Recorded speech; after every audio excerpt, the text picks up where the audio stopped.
Actually, Melissa and I decided that we're going to present together. So we made a PowerPoint presentation. And if you guys are ready to rock and roll, then we will get that live. Or do you have the shared screen there, Melissa? There you go. Perfect. Looks like we're good. Well, thanks, you guys. Go ahead.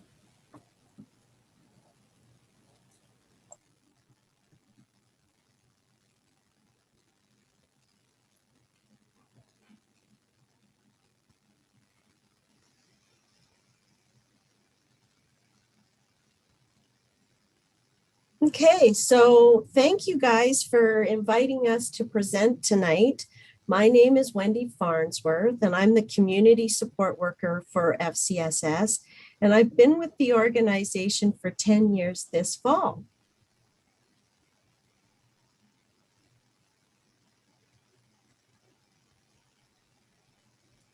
Melissa, I can't hear anything. Of course you can't.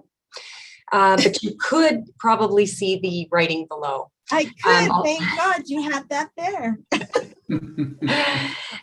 Sorry, my name is Melissa Engdahl, and like Wendy, I've been with the organization for just over 10 years in various roles and departments throughout FCSS, and just really happy to be here presenting. We wanted to start tonight with the land acknowledgement, and so we are going to open it with that. We recognize and acknowledge that for many centuries, long before European settlers arrived, thousands of Indigenous people lived full, rich, and imaginative lives on and near the very lands upon which we are situated. They had hopes and dreams, loved their children, protected and served their communities, prayed to their Creator, and held deep knowledge about and respect for the natural world upon which they depended for their livelihood. We recognize and acknowledge that when European settlers came to these lands, they were welcomed and supported to establish themselves. Eventually, a peace and friendship treaty was signed, which we now know as Treaty 7, between Canada and the people known as the Stoney Nakoda peoples of the Chiniki, Bearspaw, and Wesley bands, the Tsuut'ina, the Niitsitapi or Blackfoot peoples of the Siksika, Piikani, and Kainai bands, and now also home to Métis, Inuit, and other Indigenous peoples living within this territory. We gratefully acknowledge that where we live and work and play is within Treaty 7 territory, and we're thankful to our hosts for the many contributions Indigenous people of these lands have made and continue to make to the well-being and prosperity of our community and our country. Thank you, Melissa. Since we last presented to you, we've experienced and adapted to several changes. We restructured a few times to accommodate the closing of the Resource Center and Parent Link Center, the opening of the Resource Family Network, or the Family Resource Network, excuse me, the loss of co-workers, support positions, programs, and changes brought on by COVID-19. In March 2020, the shutdown had us working from home for 4 months. And many of our residents did not stop experiencing stressful situations during this time. So for many people, their stressors have increased. FCSS frontline workers were grateful when Cochrane FCSS opened its doors last July, and we were able to resume in-person services and support our community during these very challenging times. So here's what our frontline services looks like today. When somebody calls in, they get to speak to our fabulous admin staff who will triage the call. And we have 3 frontline workers, full-time positions, I should say. Terry and Sherry work part-time and make up 1 full-time resource worker position at the Family Resource Network, the FRN. I'm the full-time rural support worker for West Rocky View County residents, and Melissa is the full-time resource worker at Cochrane FCSS.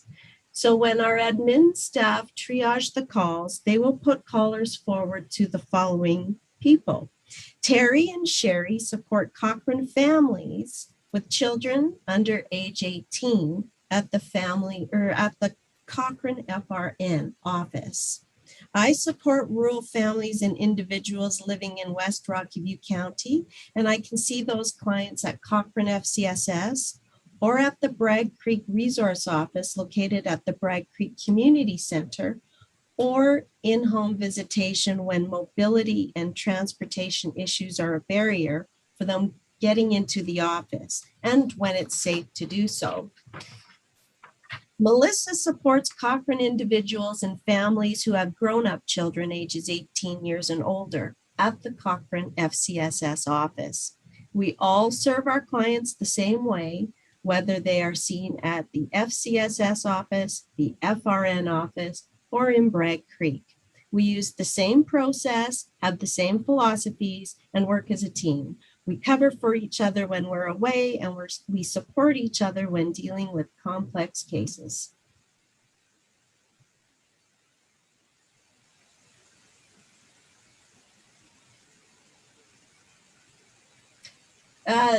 We can read you, but we can't hear you, Melissa. I'm flipping papers. I got the timer on. Sorry, guys. I do this like 16 times a day and still not getting it right. In general, our response assesses presenting issues to determine whether it's a problem, a crisis, or an emergency. Let's explore what these differences are. While a problem may create stress and be difficult to solve, the family or individual is often capable of finding a solution on their own, or once they are directed to some basic referrals or resources. Problems are often addressed by residents calling in and getting simple referrals or direction from our wonderful supports at the front desks. Resource workers, possibly browsing the program guide, resource library, accessing their own informal supports, or even online searches. Oftentimes, a problem may seem like a crisis to a family or individual under stress and not thinking clearly. Interventions that establish trust and provide reassurance, advice, or a referral by a resource worker may resolve such a problem. Two basic elements of a crisis are a stressful situation and difficulty in coping. Each crisis situation is unique and will require a flexible approach to the client and the situation. To the person experiencing the crisis, it will feel like it is outside of the person's capacity and skill level to address.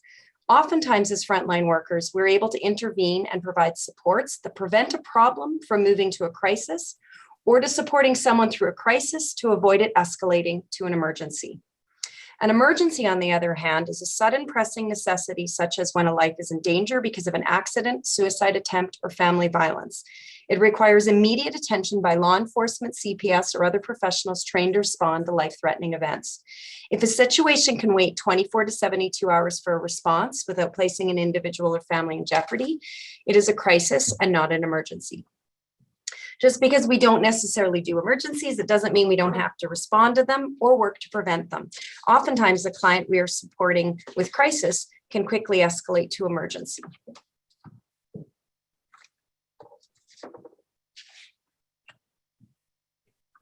We can categorize situations that lead to a crisis into 5 areas. I will quickly go through these areas and provide just a couple of examples. Family. These situations can involve a child abuse investigation, spousal abuse, or an unplanned pregnancy. Economic. These situations can include loss of employment, an eviction, or a missed child support payment when someone's depending on it. Community. These situations include a shortage of affordable housing, or a lack of community resources, or a lack of affordable recreation. Significant life events. These events are often happy, such as a marriage or the birth of a child, but they can also be a very difficult time. For example, when someone retires and they're not ready for that, or the death of a loved one. Natural elements. These are disasters such as floods, fires, and even extended periods of high heat or excessively cold weather. You'll often hear us talking that we work in systems on the front line. And as frontline workers and as a social worker, ecological systems theory is a key tenet. Don't want to use the jargon, but we really like the visual to share it as it helps explain the work that occurs on the front line, not just with clients, but also how we work within the environment around the client. Philosophy on the front line is systems focused as a general understanding from a person and environment perspective, as you can see in the visual. As frontline workers, particularly within a preventative context, we are assessing the issues within the system of community, policy work, economic, environmental factors, among others. We work to help build the social infrastructure in our community to increase the capacity for clients to have agency in their lives. Our work on the front line cannot just be with the client or individual, as that would not be the full story of our response or our prevention work. It's me again. Our general response typically ranges from various types of assessments, supportive counseling. We will evaluate current, informal, and formal support systems and potential risk if needed. We support system navigation with resources and referrals and our partners. A common phrase we use is we decide whether we're walking behind somebody, beside somebody, or in front of somebody. It kind of explains the different levels of work that we might provide with a client. We have a generalist practice, but a diversity of skill sets. Some of us are counselors, psychologists, social workers, and disability workers. Within our frontline, we have some fairly grounding philosophies. Capacity building is one. So capacity building describes processes and activities that maximize individual and community potential. A comprehensive approach to capacity building nurtures all areas of human and community development: physical, psychological, social, cultural, environmental, and economic. In this way, capacity building helps strengthen the ability of individuals, organizations, and sectors in order to develop creative solutions that address community issues. Respectful. Many people know what this word means, but in the context of frontline, we really focusing on working with clients, not for clients. And the dignity of clients' wishes and respect for the direction they want to take in their lives and around the resources they want to access is integral to the work we do. Inclusive, understanding how different demographics may require a different approach in our frontline work, and oftentimes requires a deeper knowledge by frontline workers. Could be from a cultural understanding, gender, age. People experience things differently in our community. Supportive. We mentioned this before, but from the moment they walk in that front door, clients get the message that they're supported and do not have to figure things out alone. Even if they don't make it into the frontline office, that is commonly the message from the frontline desk as well. Strength-based, this is a little jargony, but it is one of our key philosophies. The strength-based approach has its foundation in social work and builds upon the client's strengths, specifically seeing the client as a resourceful and resilient when they are in adverse conditions. A unique characteristic of this approach is that it is client-led and it is centered on outcomes using an individual's future set of strengths or the developing strengths that we're working with. And lastly, trauma-informed. I won't go into this a great deal. There is a great training if anyone's interested through Alberta Health Services and many resources out there. But typically, trauma-informed care changes the question from what's wrong with you to what's happened to you. And being trauma-informed means that we understand how common trauma is. That can be not just with our clients, but within the organization, within our colleagues, and then we put that knowledge into practice. So family situations. So we're going to review, there we go. We will now look across those 5 areas that Wendy identified as the key areas that we see on the front line. And we'll share some examples of what our response on the front line looks like to help demonstrate. On the screen, you'll see a list. It's not an exhaustive list of resources, programs, and referrals that we make, but it gives a general idea of the frontline response within internal programs that we manage and also the community partners and external referrals that are used to wrap around resources for our clients. I'll share a little story. Some of the details have been changed to maintain confidentiality, but I've been working with a young adult in his early 20s from a blended family who has a long history of medical issues and subsequent operations, leaving him dependent on pain medications to manage. Additionally, the step-parent growing up was quite verbally abusive, and many of the medical and emotional concerns were neglected and have compounded his feelings of isolation, his confidence and personal agency and ability to cope. He has never had a job, and the last year of high school was disrupted to support his bio mom with his younger siblings who have special needs, in addition to mom dealing with some very serious depression. Over a period of 5 months, the family dynamics had stepdad locking the fridge from his access. Child and Family Service involvement became involved with the children on the other side with FRN. The family dynamics also had severe medical issues were developing that required surgery, pain management, and access to pain medications were creating severe withdrawal symptoms, resulting in several emergency hospitalizations. Household bills were not being paid. Stepdad eventually filed a report in this family dysfunction that the siblings had been physically assaulted by mom and the young adult that I was working with, and charges were laid. Phones and internet were shut off, court dates were missed, and warrants were issued. There were several factors that began to unfold for this young adult. Some are problems, but most for him became a crisis, and a couple of times it escalated to an emergency. Depression and isolation were becoming a serious issue. Access to specialized food for his very specific diet. With his phone cut off, he had no income or ability to contribute to the bills that were at risk of being shut off as well. Connections to medical staff and mental health supports were intermittent. At different times, I walked beside him as he reached out on his own, walked behind him when I needed to remind him of how far he'd come and that he needed to remain accountable to himself, and in front of him when he needed some additional support. Some of the things we wrapped around was, and this was over a period of close to 7 months, was able to connect him with a medical doctor and specialists. We did an intake for mental health access, support to access Alberta supports for income, which provided access to his own phone, dental and prescription support, court appearance steps for identification. The court has been shut down. He didn't have access to court support at that time. We did an intake and assessment to Calgary Legal Guidance, an access card for transportation, resources, and subsidy to make various appointments, helping hands for medical appointments in Calgary, a lot of supportive counseling. I mentioned the emergency escalation, and that required a suicide risk assessment and contracting, food and delivery from the food bank, cooking supplies from Home Treasures when eventually the bills were all shut off and the oven didn't work. And so we had to look for opportunities to cook things in other options. Well, this example involves a fair bit of involvement and support. It highlights some of the complexities supporting someone through stressful situations and compounding barriers and issues. So how do we help people in an economic crisis? Well, we offer financial counseling to help clients through their crisis by assessing and prioritizing the needs.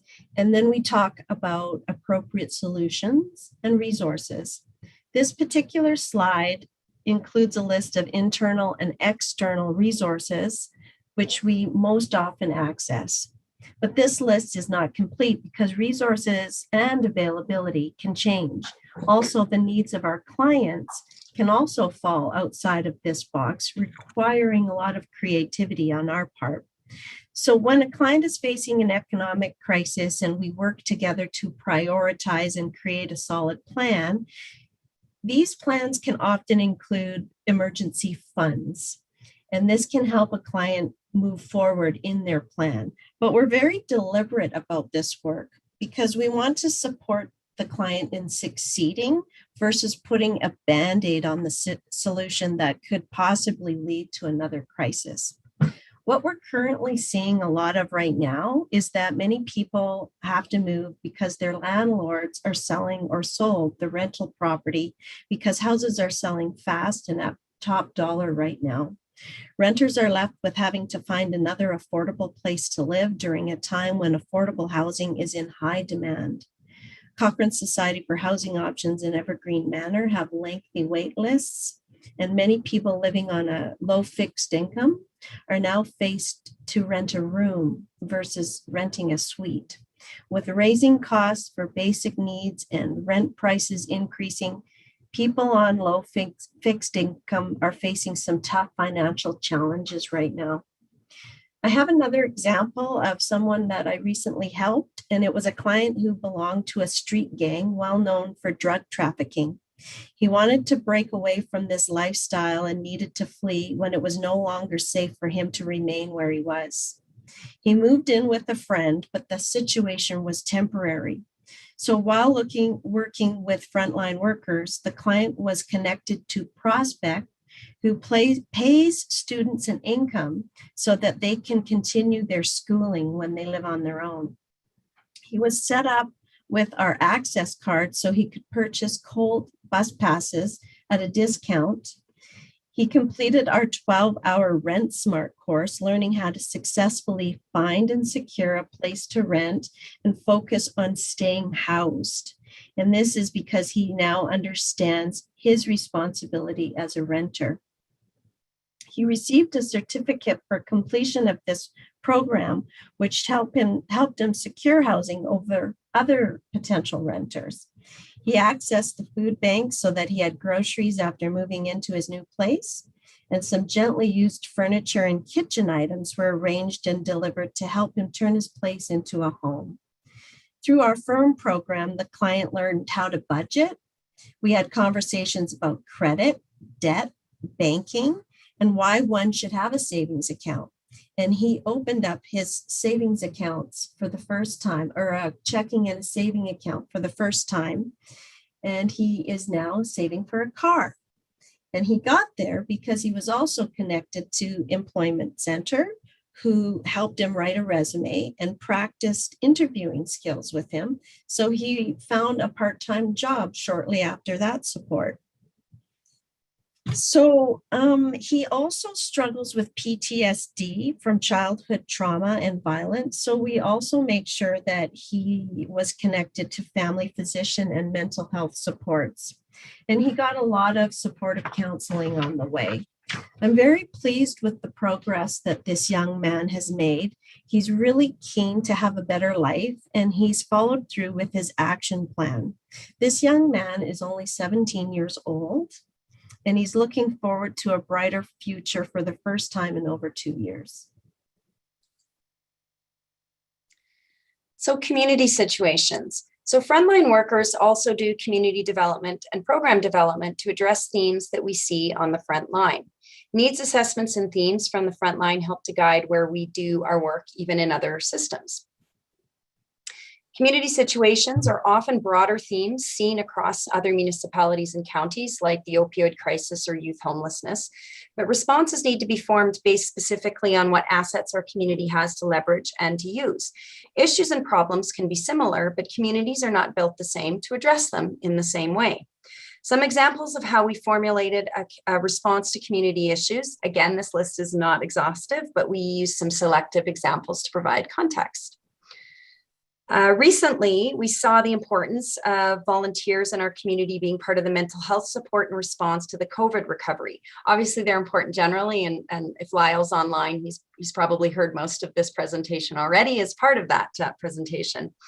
Being trained, which is part of a trauma-informed response, and understanding the larger social service network and resources available was key not only to helping residents who are not connected to formal supports, but also for the volunteers and caregivers in our community who are burning out. So they knew that there was an infrastructure behind them, they knew what we do, and they knew that they could reach out to us as well. From this, we facilitated a conversation with leaders and partners from the Food Bank, Clothesline, Helping Hands, and Rotary to share the Community Helpers Program training. Following that conversation, all 4 groups signed up to complete the Community Helpers training. Case collaboration tables. We collaborate with other community professionals and across systems as part of a multidisciplinary response with people in our community with complex cases. This is also done with the clients, so not in isolation. We belong to both a youth and older adult table to facilitate this. CLEAR, the frontline resource team started the community-led elder abuse response, and FCSS continues to support this work through various committees, including the Seniors Advisory Committee. It happens to be one of the impacts of the community needs assessment completed by CSHO, and actually Wendy and I were very involved in that research and implementation as well, which was from the Let's Touch the Skies report. And many of those programs are still in work today. So the CLEAR was a part of that. The other one is the Equity and Inclusion Committee. It's supported currently by an FCSS social worker part-time on the front line and has several different business units participating in the committee, which has leveraged over $90,000 of additional grant funding since its inception. Several needs assessments identified this work as a priority, including the Let's Touch the Skies report for women's economic security and the Cochrane Cares report. The municipality as a system of programs and services is a key influencer and opportunity to scale social impact. The work is focused on building the capacity of the different business units of the town, including FCSS, to use an inclusion and social lens. This creates a stronger community infrastructure and is a key prevention strategy for long-term social impact.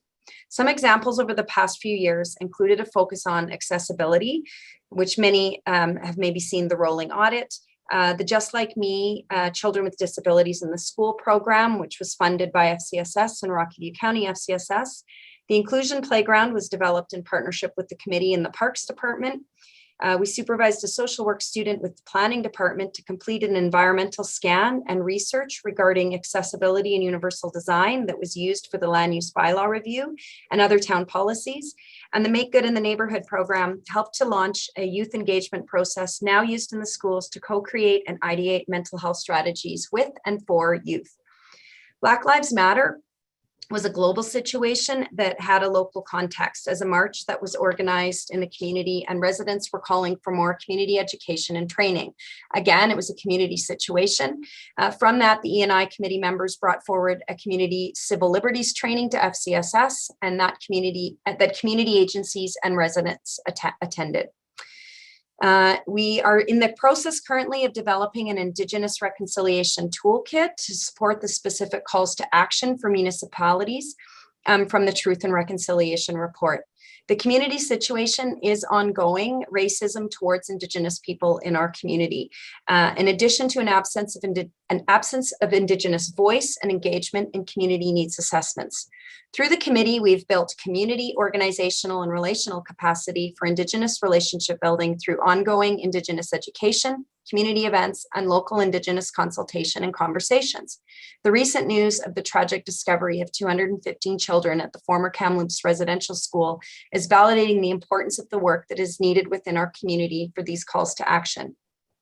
Some of the impacts of the activities of the E&I committee have been the domestic violence treatment program, consulting with Indigenous advisors to add a culturally appropriate training response, working with the planning department in town to increase engagement with First Nations residents, the first Orange Shirt Day, first National Indigenous Peoples Day, Stoney Nakoda language courses. We hosted one of the first missing and murdered Indigenous women and girls day, bringing together resources throughout the community blanket exercises. And even just recently, the addition of an Indigenous storytelling through the Seniors Week with Seniors on the Bow. Recent news only highlights the importance of Indigenous relationship building towards right relations within our social service infrastructure and town. Social innovation was a key part of the committee, and prior to COVID, we hosted a social procurement training and workshop through the Buy Social Canada. The Rent Smart program was pursued to prevent the precarious housing crisis we were seeing and constantly attempting to support on the front line. The program addresses homelessness by teaching participants about tenant and landlord responsibilities and how to be a successful renter. In other words, maintain housing.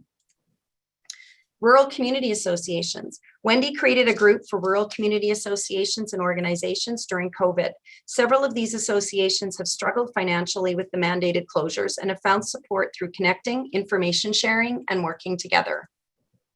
Seniors Advisory Group is also another Let's Touch the Skies needs assessment outcome. It has done some great work over the years, including community education and the startup of the Cochrane Hospice Society.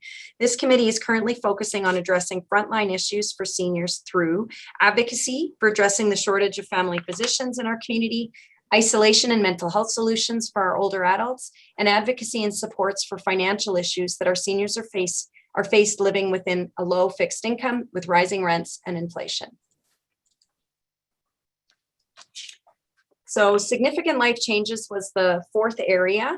And a lot of the referrals and supports that we provide are focused around connections to medical and mental health, formal attachments, informal and family networks. We assess through that. Spiritual connections, often wanting to know what connections within spiritual community, social and recreational, and group and peer support. So we rely heavily on Seniors on the Bow, the library, community, Cochrane Mental Health as usual, church support groups, the access card, the FCSS program guide, employment services, several things.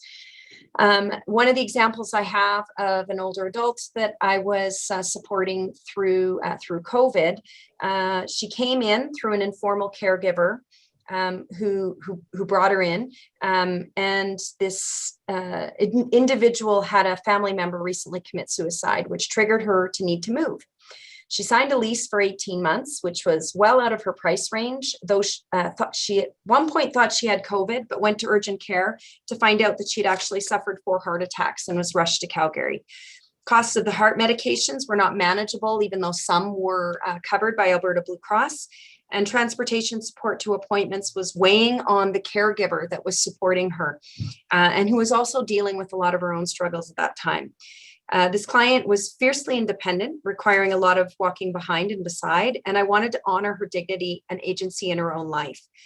Recently, she's been diagnosed with cancer and requiring additional treatment, and we had to navigate several issues with her rental property and landlord. This has all been since Christmas.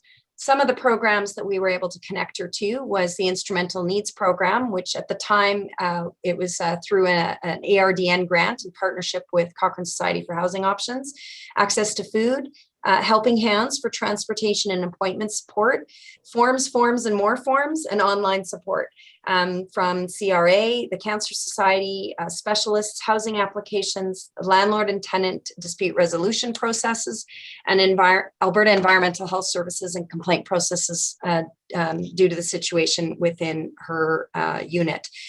Helped with COVID vaccination bookings, again, landlord conversations, and supported networking within community organizations when her fridge broke down and the landlord was not in a position to fix it, which was part of the forms we filed. And so we had a fridge donated for her to use during this time. A lot of supportive counseling and connections. Now, this is an older adult who arrived needing support with very complex problems. But for this person, she didn't move to crisis with these supports. We were able to help her and manage them as problems, even though they seemed, when hearing them, they seem like they would be crisis for many people. But this is what speaks to sort of that subjective perspective of when people are coming in. So natural disasters. FCSS is part of the Town of Cochrane Disaster Services team and is responsible for setting up reception centers. In the spring, FCSS set up a reception center at Frank Wills Hall for all those being evacuated from their homes when grass fires were burning out of control in the Ghost area. These specific pictures in this slide were taken from Bragg Creek during the 2013 flood. Post-flood professionals were funded by temporary positions to support people through the recovery process. And through our rural outreach program, I worked with these professionals and local residents to form the Bragg Creek and Redwood Meadows Wellness Network. The intention at the time was to have a coordinated response versus working alone in silos. 8 years later, long after the flood dollars and the temporary workers have gone, our network is still going strong, bringing people and ideas together and strengthening that community. This work is so important because stronger communities are more resilient in a crisis. Frontline workers also adapted services, programs, and how we work with our partners through this pandemic. Melissa and I have not been directly involved with the Social Recovery Task Force, but we're really proud of the efforts of our co-workers to support and enhance the well-being, safety, and resiliency of Cochrane and area residents during COVID-19. The last 15 months has been tumultuous.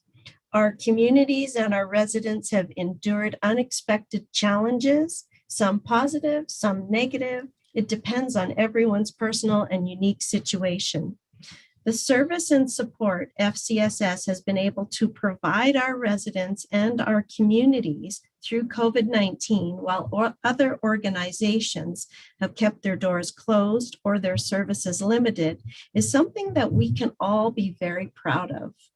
Both Melissa and I would like to thank you, the FCSS board, for your unwavering support and for your own contributions to our community through this challenging time. So thank you. And if you have any questions, we would love to answer them.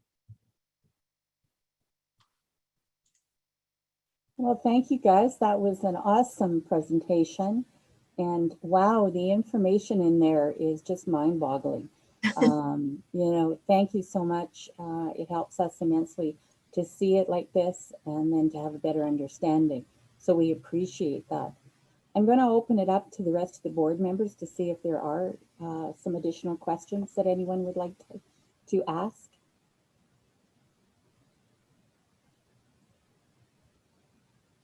Well, I'll ask a quick question if you don't mind. You were referring to right now you actually see people in person. Do you find that people are hesitant to come in, or they want to come in? Like, it just is given the times and the way everyone approaches things. I think since July, we've found both. People who come through the door really, really want to come through the door, and they are so happy for that face-to-face interaction. And quite often they haven't had anyone to talk to for a very long time. They've been isolated. So it's just an opportunity for them to have some connection and just to talk. And we do a lot of listening. The people that were a little uncomfortable about coming in, they can still access us over the phone, and we can do Zoom meetings. But we find that phone calls that used to take 10 minutes prior to COVID, they're now hour-long conversations on the phone because they are replacing a face-to-face visit. So we do see both, but the people that come through our door are happy for the face-to-face. Melissa, do you have anything else to add? No, that was perfect explanation. Okay. And just one other quick comment, when you were talking about the community situation and say housing, do you run into that a lot? Like, are there a lot of requirements for housing and we just can't meet it? And what alternatives do you have? Not a lot. So depending, we have CSHO and they are like an active partner that we work really closely with. And quite frankly, even their property manager, we leverage a lot of the relationships we have as a result of that. Depending on the situation, we're assessing for whether they're going into Evergreen Manor, working with them. We're working with the Lodge, Bethany Care. The other two require an assessment by AHS, but those are often at capacity as well. And so a lot of the partners we've been working with are closed and have been adapting. And so it's been a lot of navigating a lot of these things with clients to kind of get there, because we're figuring it out. The other housing group is figuring it out. But yeah, and right now there is a shortage in rental units, and the costs are going up in Cochrane. So how long that'll last, I don't know. Yeah, it's precarious right now. Okay, and I just have one other question. When you talk about Bragg Creek, I know they've been struggling quite a bit with community issues and trying to be able to support. Have you noticed through COVID that it has increased then with them coming here, or are they able to get some of these resources right there?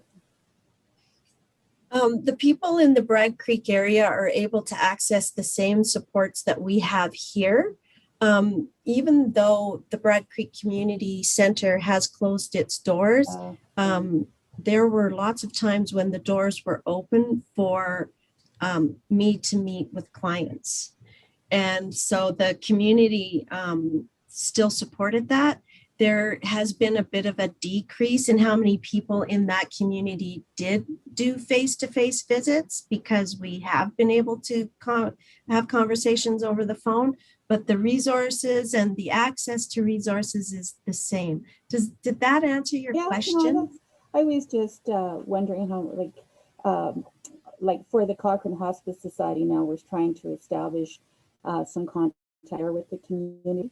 And it is difficult just through COVID and everything that's going on. But no, thank you. That's great. I have a question. Okay. During the COVID crisis, it would be very natural to assume that you've been involved in a number of crisis situations where mental health has been, or mental upset has been pretty significant. Is that fair to say? How have you found your clients? Have there been a lot of cases, in other words, where mental issues have been substantial? Well, I think there's varying degrees. So when it becomes something like the mental health connection and medical connection is foundational for us to be able to actually do any work following that. So those are one of the first two things we assess for immediately. So that will be a community situation potentially as we're looking at doctors in the community. So that is an area that I think is key. At times when some of the issues is getting clients to access the mental health supports. It's not just a matter of giving them a number. I've sat with a number of clients and done the intake with them to access mental health, which has helped. So we do a lot of that supportive handoff and then kind of follow up to make sure they're remaining connected. But in the end, I mean, the one client I worked with, he was isolating so bad and he was not connecting, and he couldn't because his phone was off for disconnected for a number of times. So even when I would send a delivery with the food bank, I'd be like, knock on the door, do me a favor, knock on the door and see if he'll come. So, we found other ways to kind of make that connection and get eyes on. Okay. So is there any other questions from anyone else? Well, again, thank you both. That was just absolutely wonderful. Thank you, Melissa. Thank you, Wendy. We really appreciate it. And if everybody's ready, we'll move on to the next presenters. But Wendy, Melissa, you're welcome to stay tuned until their presentation is done. So I don't know, it's Patty Fisher and Tara McFadden. And I think I noticed that they were online with us. Actually, I'm Patty, and it's just me. Okay, and that's fine. We're happy to have just you. And I dearly wish I had a cool PowerPoint like Wendy and Melissa did. But unfortunately, you're just going to have to listen to me talk. That's just fine. Go for it. Try to stay awake. So I am Patty Fisher. I'm the co-founder and the program manager for Big Hill Haven, otherwise known as the Cochrane Women's Emergency Shelter Society. And I really want to thank you for taking time out of your schedules to listen to us all tonight, as a matter of fact. I'm sure you're all aware, in September 2019, we applied for the joint funding from FCSS and United Way for a rural development project. We had clear, measurable objectives and a specific action plan. In December of that year, we were graciously approved for funding. Then COVID hit in March 2020. Very quickly, the need for our outreach services increased dramatically, eventually going from 2 calls for help per week to 2 calls for help per day. I have to be honest and tell you that I was unable to move forward with the project on any meaningful manner. So I had to devote all of my time to direct client contact for outreach. I was the only direct client service worker from 2016 to late 2020. I'm so grateful that I have a colleague now who helps. And at the time, I simply did not have the capacity to follow through on our planned project. So when the dreaded day came for me to report to Kim on our planned project, I had to tell her that we had not completed it. We hadn't even implemented it. And I asked if we could possibly get a 6-month extension. The project was built around face-to-face partnerships and collaborations with Cochrane and area service agencies, as well as visits, personal visits to rural communities to deliver capacity building workshops. And further on, face-to-face meetings where we would bring these informal leaders from the rural communities into Cochrane so that they could meet with the service providers. I asked Kim for that 6-month extension, and I'm going to use the word gobsmacked. I was gobsmacked when she gave us a year. I can't think of any better word than gobsmacked. So, with a mid-project report due in June 2021, and so here we are. We are halfway through our totally redesigned program and about to begin phase 2. And I can say that to date, the feedback on what we have done has been excellent. Our original goal was to increase our community's capacity to respond effectively to women who are experiencing family violence. Demand for domestic violence services is increasing during the pandemic, and we need everyone's help. Domestic violence does not discriminate and can be experienced by everyone and anyone, no matter your ethnicity, age, sexual orientation, or socioeconomic status. We support families in every neighborhood in Cochrane and beyond. Our total catchment area covers 55,000 people. In the past, domestic violence was considered a private matter that only affects the two parties involved. We know now that witnessing and hearing about domestic violence has traumatic effects that can be experienced by the children, the family, the friends, and the entire community. Until recently, government and social services focused their efforts mainly on supports for the victim and the offender. But extensive research done in Canada, as well as internationally, now recognizes the crucial role that informal supporters play in the prevention of domestic violence throughout our communities. Informal supporters can be friends, family members, neighbors, co-workers, faith and cultural leaders, and others within a social network that are providing emotional support for those experiencing domestic violence. Research shows that between 70 and 85% of women experiencing domestic violence disclose to an informal supporter first. Only 6% will disclose initially to a professional, such as myself or victim services or CMP, or even FCSS. And I have to give kudos to FCSS for being really excellent at discerning what's going on with an individual when he or she may come in needing food or needing other kinds of supports, and discerning that the reason for that is often domestic violence. So we work hand in hand, and I see that relationship as invaluable. Informal supporters are the first line of defense in stopping the cycle of violence in our communities, and they play a crucial role in saving lives. We want to give them the tools to reduce the stress that is often involved in providing help and increasing the supporter's comfort level. Our goal with the initial project was to increase the capacity of informal supporters to help prevent family violence in our communities. That goal remained the same.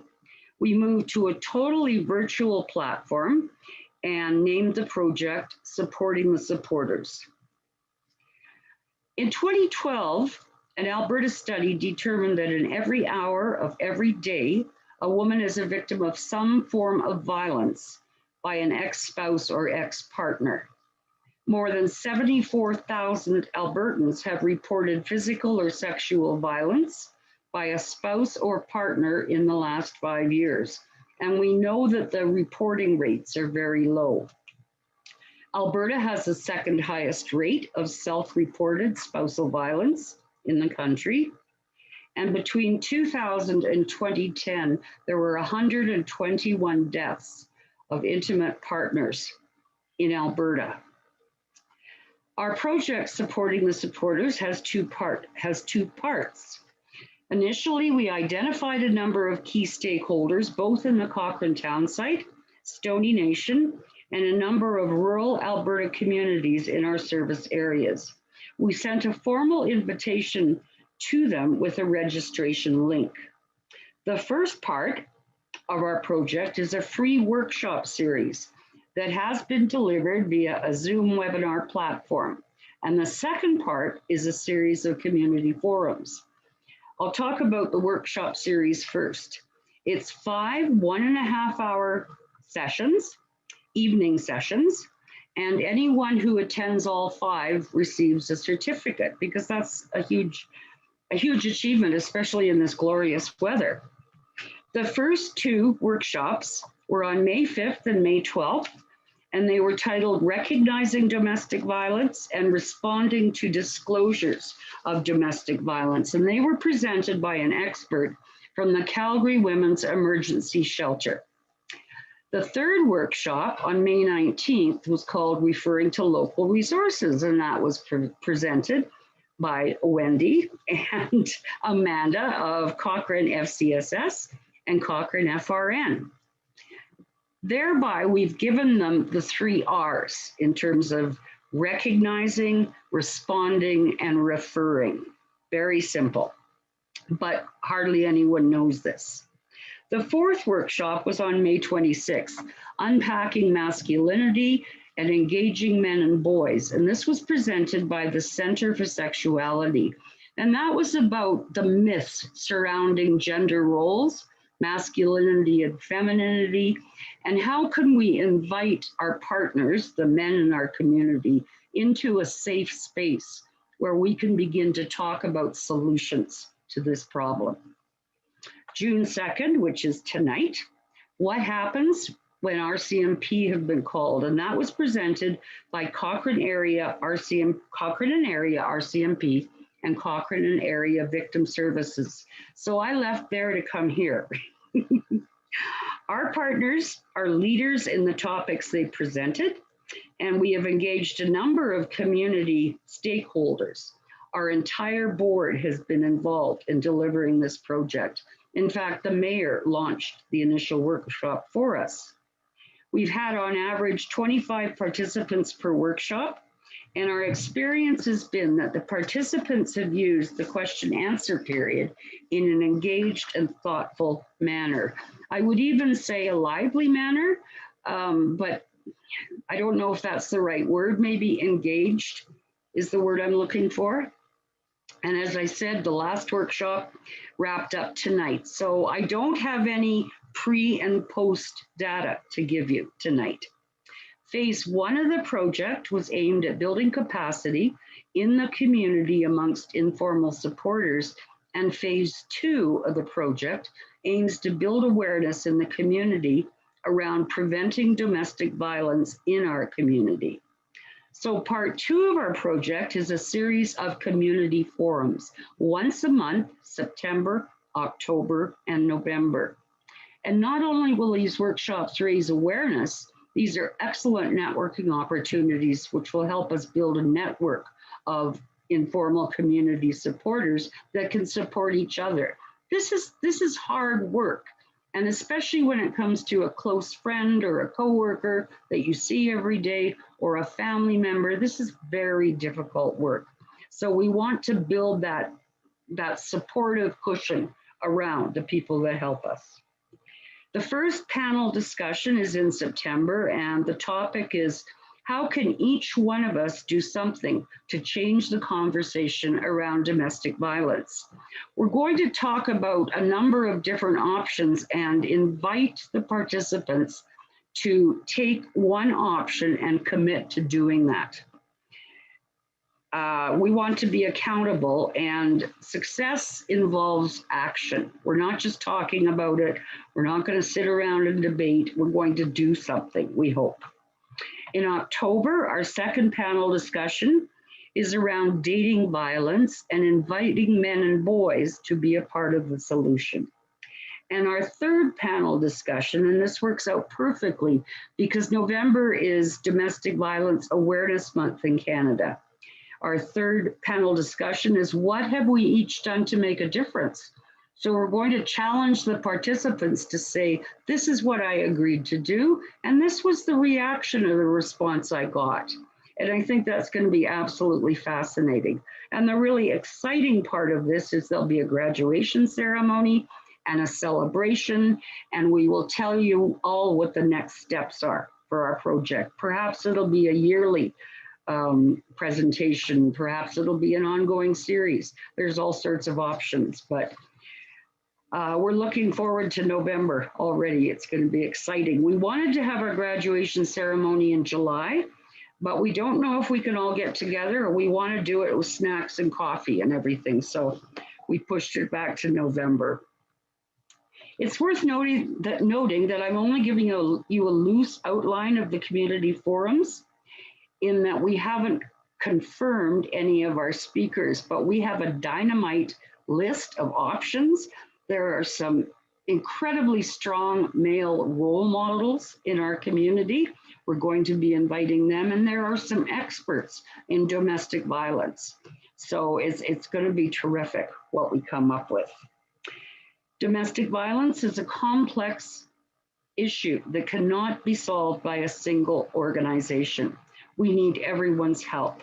And we believe that thanks to your funding and the collaborative efforts of our partners, we can have an impact on our goal of ending domestic violence in Cochrane and area. And I do want to say that we are measuring through a pre-survey of the workshop that we delivered in the first workshop. And we asked the participants, how would you rate your knowledge of domestic violence? How would you rate your ability to recognize, to respond, and to refer? And do you consider yourself a key ally in the prevention of domestic violence? Our intention is to increase their skill level using these simple 3 R's and increase their comfort level.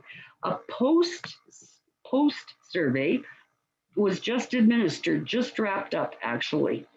And one thing that I noticed with the pre-survey is people that came to our initial workshop see themselves as key allies. So we're preaching to the converted, I guess. They recognize and acknowledge there's a problem with domestic violence in our community, and they see themselves as playing a part in the solution. Beyond that, we hope to reach the people that don't recognize it and don't see themselves as playing a part. Having said that, we know that we have given these key allies the tools to recognize, respond, and refer, and to invite men and boys into that safe space so that we can begin those conversations and make changes. And that's it. No PowerPoint, just me. Thank you. Well, I have to say that was fabulous. Thank you. And I know all the board would agree with me. It is so nice to have all of you come and present so that we have a better understanding of the services that you're providing. I know that spousal abuse and any kind of abuse is very hard to address for a lot of families. And I guess, you know, I was wondering about how you do spread the word. How do you get the word out? Or is it just by what comes into your organization as a group that others are aware of? Well, what we've observed, we've asked all of the participants, how did you hear about it? It seems social media and word of mouth. Oh. I posted notices of our workshops in the Cochrane Mums Supporting Mums group. A great deal of our participants came from there. And they're women that have been talking when they have a glass of wine together or a cup of coffee. Yeah. Some of them have certainly experienced it. So it's a matter of getting past that, but that seems to be the best vehicle for reaching people. Okay. And Yeah. what about, I'm just curious, on your board, how many members do you have? We have, that's a great question. I believe it's 14. Wow. And all 14 either participated as a facilitator for the question and answer period, or someone who introduces the topic and the presenters. Yeah. Okay, okay. So is there anyone else that has questions for Patty?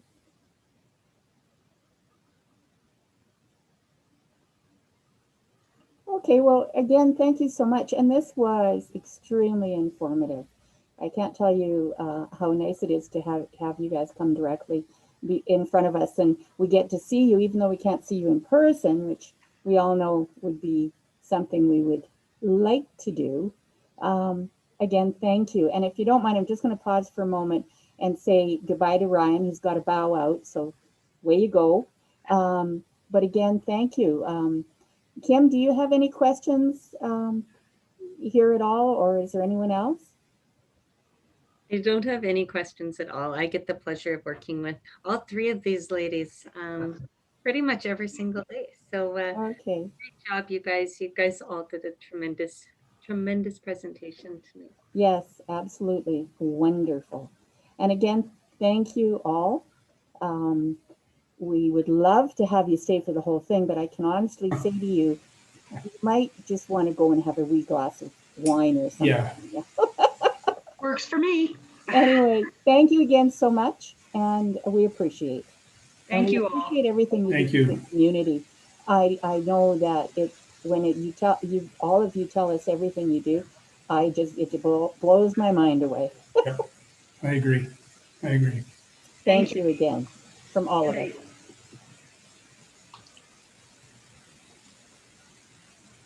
Okay, guys. So Lyle, are you still on the line? We have Lyle. Uh-oh, he might have had to drop. No, out. I'm still. Can you hear Oh, me? he's there. Oh. It takes 5 minutes for me to find the *6 button to turn my mute on and off. So, my apologies. Well, don't apologize. But hey, we're glad that you found it. Yeah, I'm glad my signal looks not too bad. I got a bar and a half right now. Oh well. Hey, you're laughing.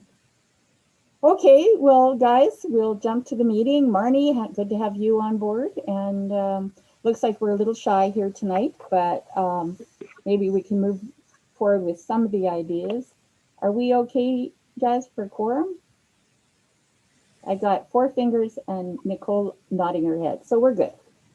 Okay, so we'll call to order on the official side of things. Oh, Rick's put up 8 fingers.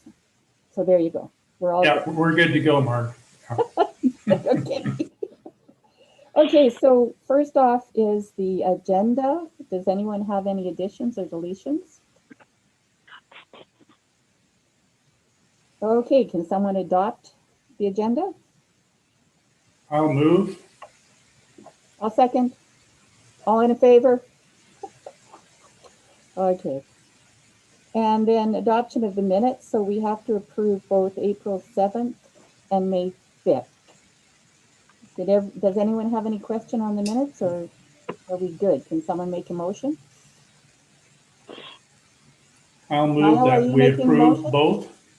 Thank you. Is everyone in agreement? Sounds like we all are. Okay, we're just moving along here. Okay, so the committee report. Marnie, do you want to go first? I think she's on mute, but I'm sure she's there. Oh God, I didn't even know. I kind of like thought this would be over with. So I'm like, oh my God, I got to go back and look at what our actual agenda was. Well, you're here. This is good. Anyways, I am here. It has been kind of a schmoz of a day, schmoz of a month. I will tell you that. I just got out of joining CPC to help cover for Councillor McFadden for the land use bylaw review, which has honestly taken up an enormous amount of time of council. Like, I think this is my 6th meeting discussing it. So it's been a lot. Other than that, things are kind of tickety boo with council. There's really nothing new. except for the fact that obviously with the provincial restrictions kind of lifting in stages, we are hopefully looking to be back in chambers as of mid-June. That's kind of what's being projected, but again, we take it day by day. Anything can happen at this point, people. So I know you guys are all aware of that.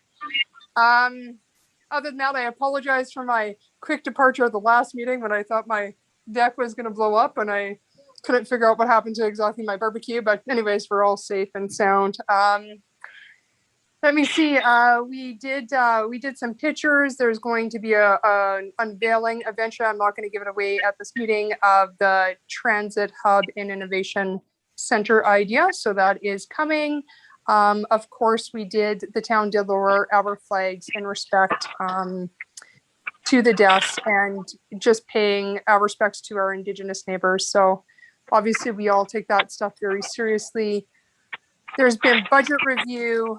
Yeah, there's lots of stuff going on. And of course we near an election. So candidates are coming on. I think we are at 7 as of right now. And obviously that number will be potentially growing as we hit, I believe September 20th is nomination day. But I'll look back at the agenda in case I have anything more to add, but that's kind of where I'm at for right now. Okay, thanks, Marnie. I have a quick question for you, nothing major, but what's the feedback the town's getting from the different businesses, like those restaurants that are struggling but can now do patio? Or is things a little bit better for them because they can, or is everyone still, in Calgary, they have special fences they put up for impromptu patios, and they are so nice. I will honestly give the town, administration credit. They were super fast and trying to streamline the patio process as quick as they could to get our restaurants up and running. And I know that there was a suggestion from one of our councillors to allow them, of course, to remain open, even if in dining is allowed, and if they've expanded their patio out into the parking lots, just to allow them to remain. I don't know what that will look like due to kind of, I guess, fire code occupancy for some of them, because obviously if they're allowed people inside, are we over numbers if we allow them to have people outside in their expanded patios as well? I think there will be probably more stuff to come on that. But I mean, honestly, all of council just wants to support our business community as much as possible and to whatever extent that we can, for the most part, right? I mean, we know how much this has hurt our businesses and we want to stand behind them. Nice. Okay. Well, thanks, Marnie. Appreciate that. Just a quick question, because I'm not, this is probably me, but for the election then with that's coming up, like, do you know yet if someone's running for a mayor, or do you get to see that kind of detail, or? I don't, there's no mayoral candidate as of now. I do know that we have 7 people running for council so far, but other than that, yeah, there's nobody that has announced, and I guess I will leave it at that until they announce. Okay. Okay, thanks, Marty. Does anybody have any questions, additional questions for Marnie?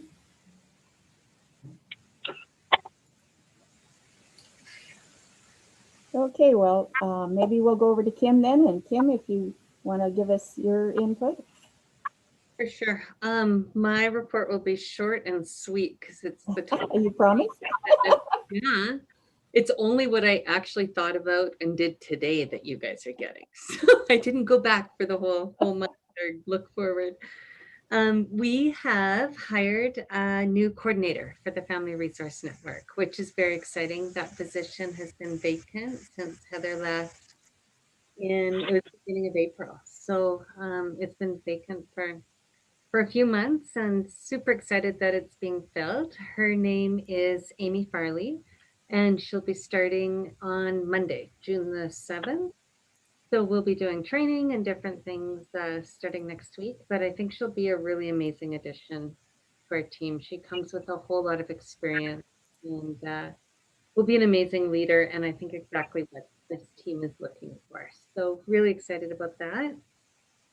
Just wanted to give everyone the heads up that Seniors Week is next week. Not because you guys are all seniors, but because you can spread the word. Hillary has worked incredibly hard and planned has an amazing for Seniors Week, so we can forward it out to the board, so you know exactly what's happening. But she has workshops and recreational stuff happening. She's partnered with our Indigenous neighbors to do some storytelling in a workshop. So really cool things. So keep an eye out for that. We'll send it to everybody by email. Also wanted to talk really quick about the volunteer fair that's coming up. Renita Bartlett from our team has also done an incredible job in doing a volunteer fair completely and totally virtually. So it can be safe for everybody.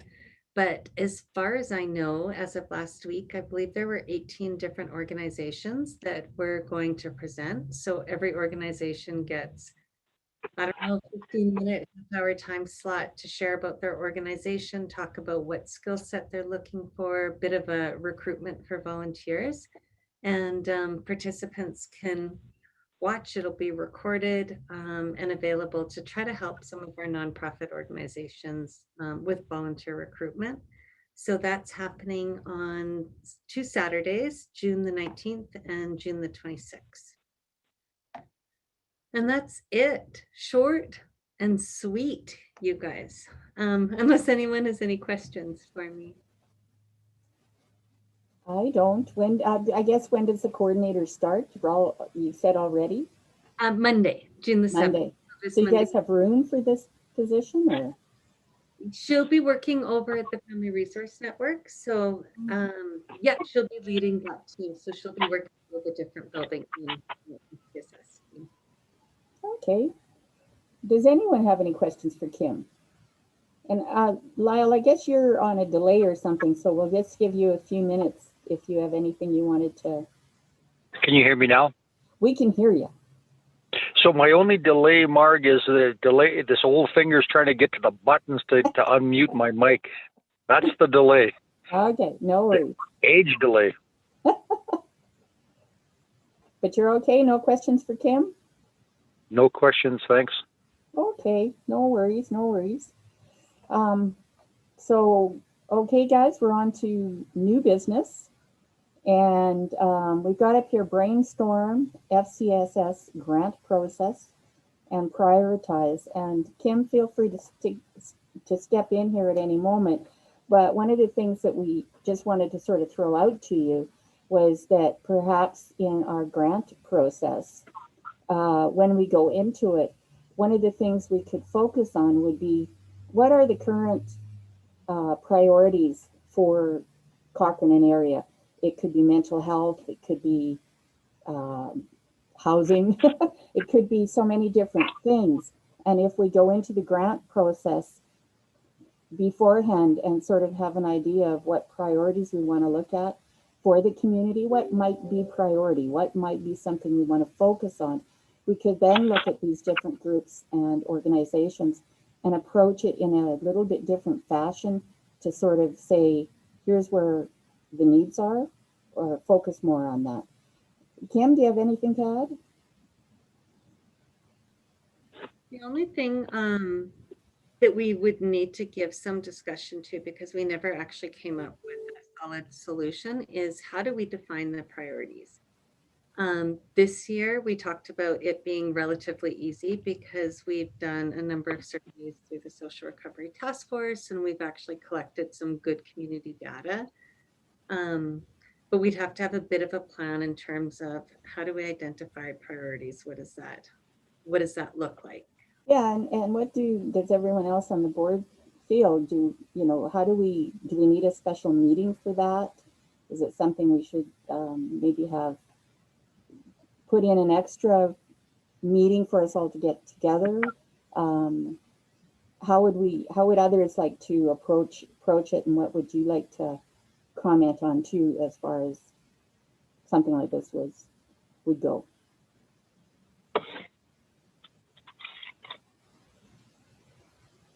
Lyle, how about you?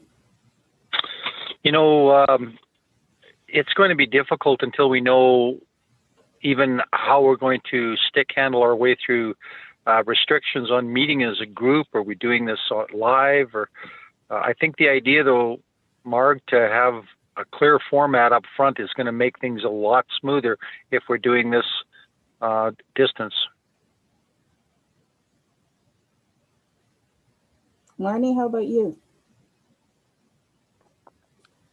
Yeah, I mean, I don't know. It's a bit of a. I mean, we just don't overly know, but I think the sooner we can get back together in person, obviously, the better, right? I mean, I think that there's so much potential and so much more that we can gain from each other if we're in the same room than if we are from a Yeah. long distance. So,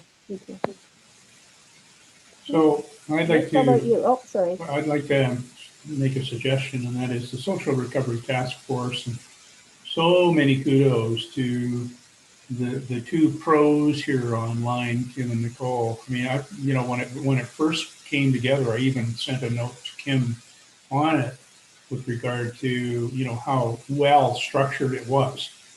What I'm leading to is that I don't think it answers all of the questions around the priorities, but it at least gives us a bit of, I guess, a benchmark or a few benchmarks that are really meaningful to the community coming right out of the Social Recovery Task Force findings. I'm with Kim on this. I don't know how you actually set out the priorities, but maybe the way to look at it is using this as as a document, or the results of the document at least gives us a couple of ideas that Kim could present to us, could just tell us, where she sees things happening, or not so much happening. What are those priorities? I don't think we can do it numerically. I don't think we can put it in a chart that says, well, 6% goes to mental health, 5% to, domestic abuse, all that. It's too complex in my mind.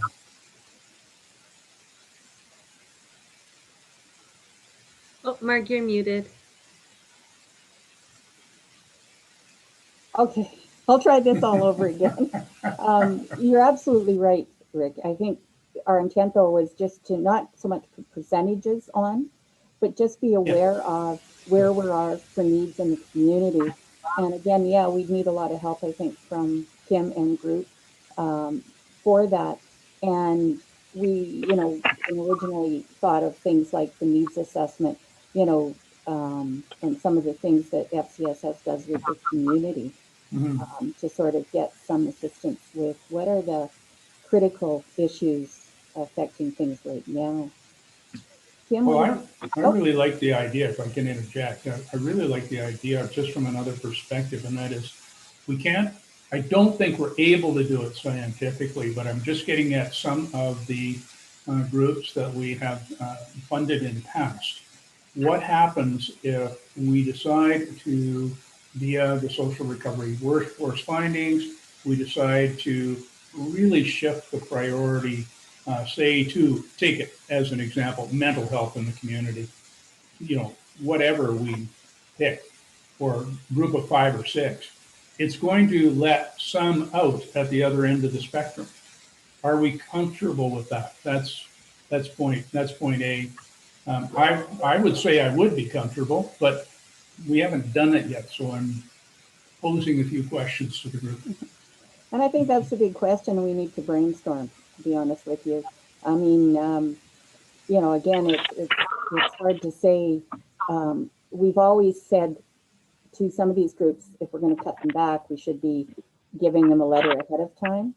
But maybe we change the grant process a bit. I don't know, Kim and Nicole could add more to this, but maybe there's something we could do to, ask more specific requirements based on each year. I don't know. So Kim, over to you. There's a couple things that come to my mind in terms of priority. Like Rick said, it's going to be really tricky to have that scientific, but maybe it's being more thoughtful and prepared for the grant process. So maybe the meeting prior to the November decision making maybe on our agendas talking about needs and thinking back to what the groups are presenting and, you know, just kind of doing more of an environmental scan that meeting to get us prepped and ready and thinking for when we are making those decisions. So it's not necessarily scientific, but I think we'd be able to back it up in terms of community need. The other thing, I think we need to figure out how do we increase awareness of the grants as well, because we're not getting new groups applying. We have a lot of same old groups applying every single year for the same amount of money. So I think one of the things I'd like to see, how do we increase awareness? How do we I'm get, losing you, Kim. I don't know about others, but you're breaking up. sorry, was I coming through fuzzy there? Yeah. I guess how do we increase awareness and get different groups applying as well, I think is an important conversation. Yeah, I agree. So is everyone in favor of having another, even if it's virtual, should we try to have another discussion on this, or do we want to wait till we can do in person, or how are others viewing this? Can I make a comment? Mm-hmm. Actually, it was just something I was messaging Nicole in the background because obviously I sit on the Wayfinders Wellness board, which I'd, depending on whatever happens at council, depending on whatever happens in the future, but I do know that they want to apply for a grant opportunity, so they are aware. Oh. I think it's important that we start to target this now, because if we're waiting all the way until August when people can submit applications, sometimes it's just too late. They don't even know what actually exists out there. And so even for me, I was like, I need to actually check what the deadline or the cutoff is, or when the application process can begin. So I think, you know what, we should actually start that messaging now. And even if it's through social media or it's however we need to kind of get it out, we need to kind of be encouraging, especially this year out of all years, our nonprofit organizations to get out there early, just so that they're aware. And you know what? Hey, if you don't want to apply, you don't have to apply. But at least they know that there's an opportunity for them to apply, because there's nothing worse than, I kind of agree with Kim. It's the same people coming forward, and there's nothing wrong with that. I get it. But there are a lot of new organizations and new groups forming, but I don't think that they have the information. And sometimes by the time they have the information, oh crap, they don't have enough time to be able to gather the necessary data that they need to pull together to actually submit a grant application or even have the know-how. Let's face it, it takes somebody special to want to apply for grants. I gotta tell you, it's like 0% of the population out there. So I think we should start that messaging now, personally. Yeah, I agree. And it's unfortunate that some of the groups too find applying on grants extremely difficult and don't necessarily have someone dedicated to that, which makes it a little difficult for them. So Lyle, what's your comment? Do you think we should have another meeting, or? Yeah, we talk about this just about every year, and you know, I agree with just about everything that was said. We said at one time that we would like this grant funding to be like seed money for people to get things started and get things rolling and get on their feet, for new ideas to be brought forward, and not just to see the same old grant for the same old. In fact, is almost verbatim from the last year and the year before. Nothing wrong with what they're doing. It's just that we want to make sure we're getting the best bang for the buck, and that would encourage new people to be aware of the grant funding that we have available and to participate. So maybe what that means is trying to simplify the process. So if Councillor Fedeko is struggling with it, I'm sure a lot of others will for sure, because she's been exposed to it a lot. So that would be my comment is, A, let's think about what we really want to do with this money. And then B is, how do we get the process as simple as possible so that we don't have a hindrance to new entrants? I love that idea. Get it more simple. That is excellent. Thank you. Sorry, Mike, can I jump in? One other thing that Nicole and I have talked about forever as well is maybe having two separate grant applications, a small grant application and a large grant application. So if you're applying for under $5,000, Your application looks very different. The reporting requirements are far more simplistic. If you're getting, You got my vote. That's Yeah, a I good like idea. that. Brilliant. Yeah, that's a good idea. I absolutely love it. Rick, you gotta shake your head yes or no. Oh, he's undecided. No, I'm totally on Yeah. side. Thank you for asking. I think So that's a what great would you, idea. yeah, what would you suggest, Kim? Do we need a meeting to discuss this more? We can't get into it all tonight. We're just about at 8 o'clock here, so we will need to press through with the rest of the agenda. But what do you suggest? it actually kills me to say this, but I'm wondering if we do a meeting. Usually we don't meet at all over the summer. What if we do the first week of July, first Wednesday of July, and get this figured out? Because Yeah, grant applications come out in August. If we don't do it, it's going to be another year. I So think that would be perfect. I agree. I'm Lyle? in. Oh, Yes. Kim, that's right. Yes, indeed. Okay, well, Nicole, Kim, do you guys want to propose an additional meeting for us then and in July? And if by some miracle things are a little bit lifted, maybe we can see how we do the meeting at that point. Yeah. And I'm not being negative or optimistic. Let's just wait and see. we're listening to your neutrality, Mark, and we'll play it by ear. Or as some would say, wing it.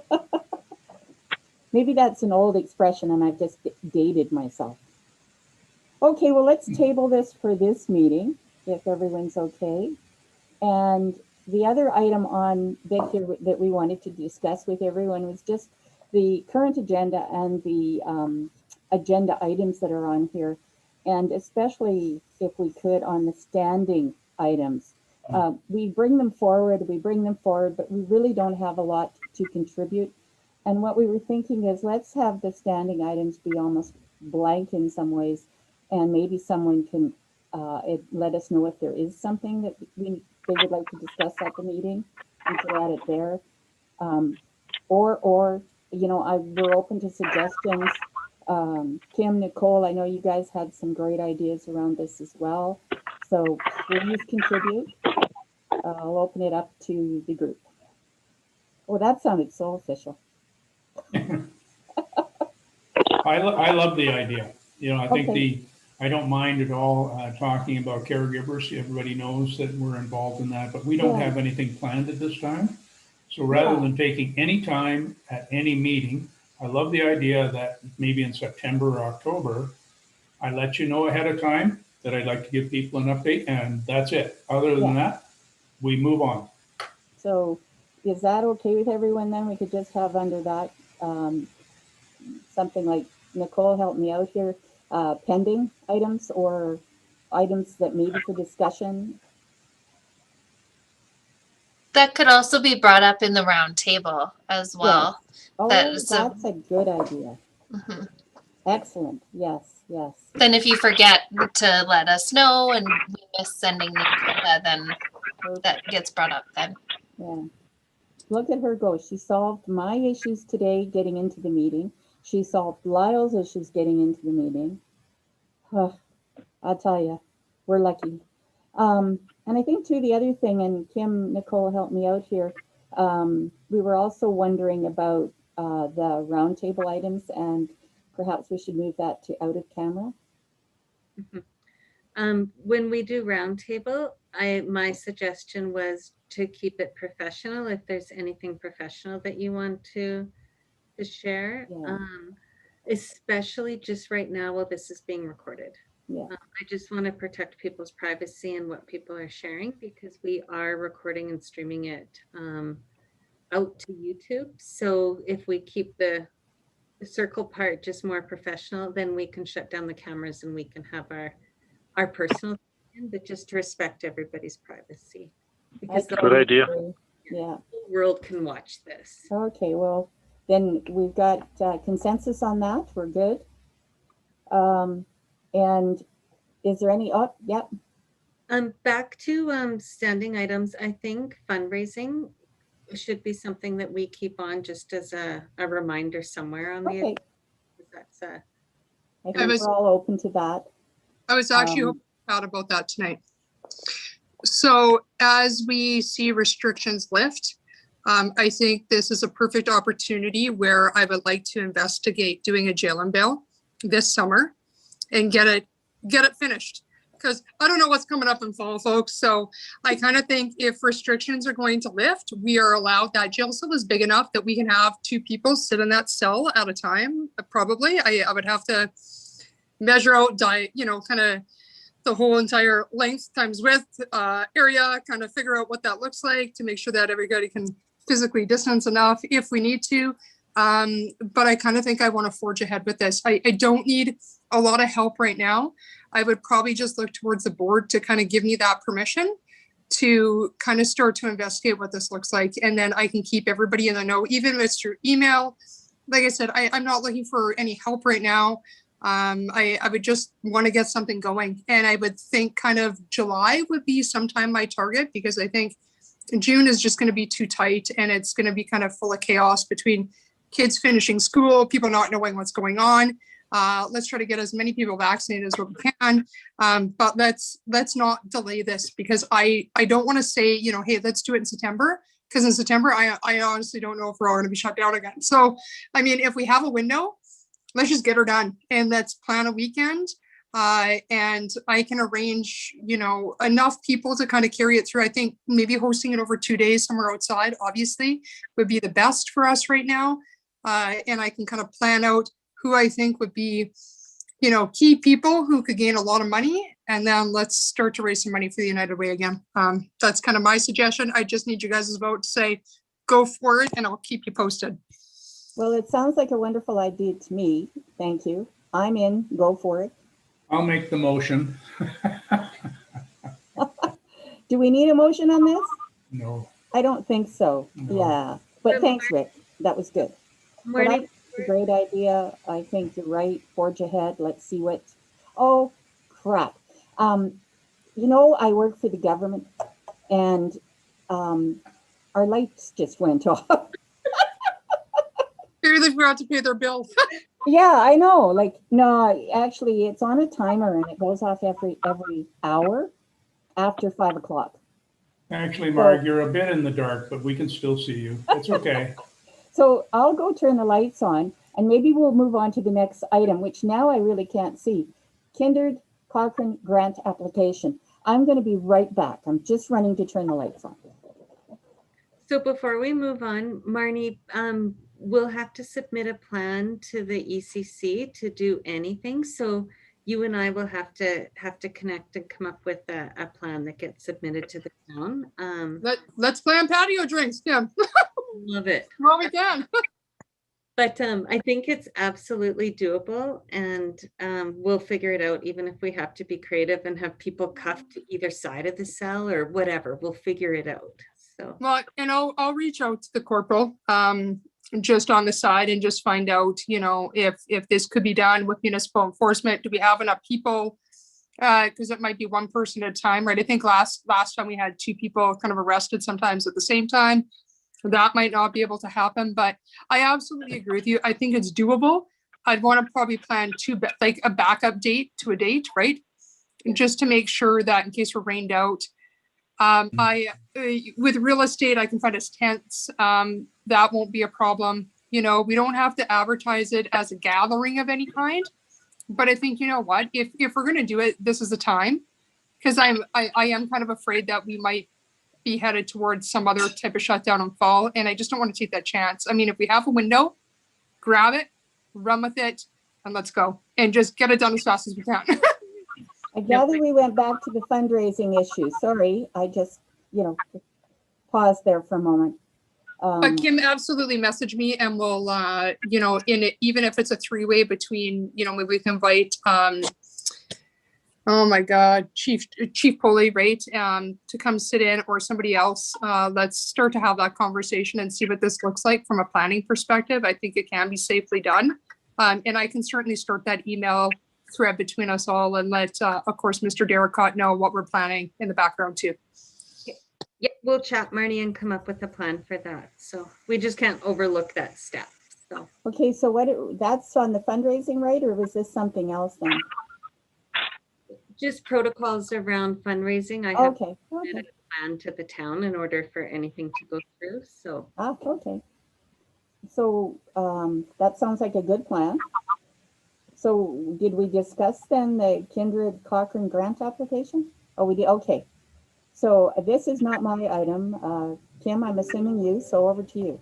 yeah, we just put it on for information. So we provided Kindred, and I don't have the dollar amount off the top of my head. I believe it's around the $2,000 mark, just over, with the grant for this year, and they will not be able to fulfill their obligation. Oh, So okay.